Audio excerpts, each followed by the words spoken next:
Okay, so this is for pregnancy, but also preparing for labor.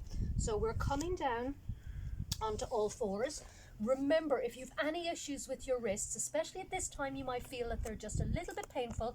You can either come down onto your elbows, or remember, you can roll up a towel or a mat and just place your palms a little bit forward. So whichever is comfortable for you. You are not to be in any discomfort, not only in pregnancy, post-pregnancy. This is effort with ease. So, bringing your hands there, all we're going to do is small little pelvic rocks. So that's small little rocking. Now don't go back like this and forward. You want to keep the level of your hips nice and gentle. You're engaging your pelvic floor, 30%, and you should feel that that bump is lifted as you're hugging in the bump. 30% breathing in, breathing out through the nose. Breathing in, breathing out. Breathing in, breathing out. Go back just a small bit, because if you go back too far, you can't really control the pelvic floor and the core as strongly. Nice little gentle rocks. For 4, you can do this for as long as you want. And remember, you can do this also on the ball, where you have your hands there and you're rocking gently forwards and backwards. Now you're going to come back into that neutral and you're going to do what we call tail flicks or swishes. I'm swishing my hip, coming back. Now I don't want to do this where I'm leaning on my knee. I'm just flicking my hip, and this is great for lengthening through the rib cage. Nice little movements. Breathing out, breathing in. And especially if you have any discomfort, this is very good for labor itself. Just getting those muscles nice, and try not to drop that back. Try and have it nice and neutral. Breathing out, breathing out. And again, you can do this for as long as comfortable for you. Try not to drop into the shoulders. Try and have yourself lifted up. It is an effort. You're not comfortable as such in this position, as in it's not a relaxed pose. You are working. One more each side. This is really good for the hips. Come back. And just for any sort of pubic discomfort, and just to give a little bit of activation. Now you don't need a ball, you can have a cushion. You're just going to, oh, I'm very slippy. You're just going to have that ball and you're just going to lift it. So see how I'm just like that?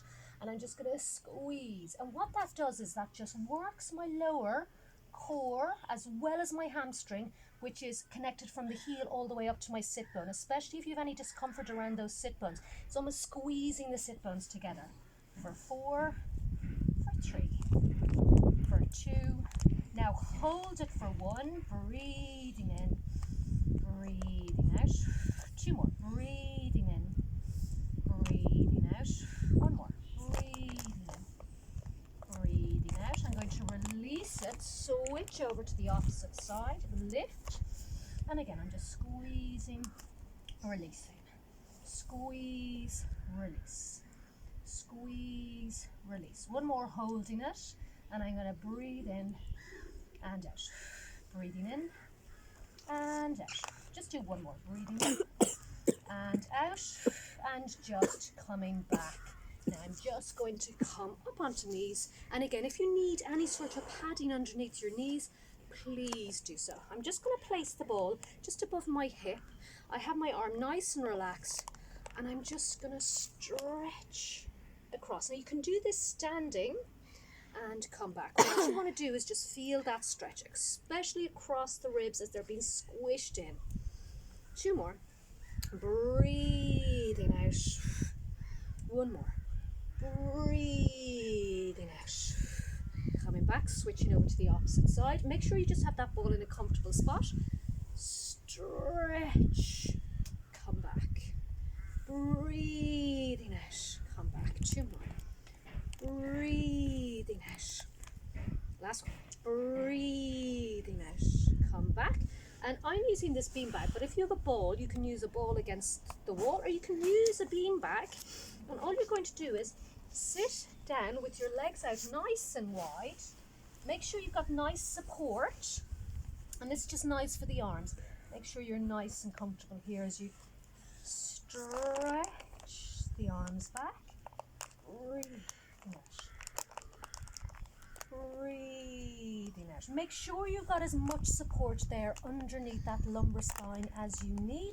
And again, you can stretch your legs out, especially if you're having any sort of problems with the feet, or if you have that restless leg syndrome. Make sure you stretch out the legs.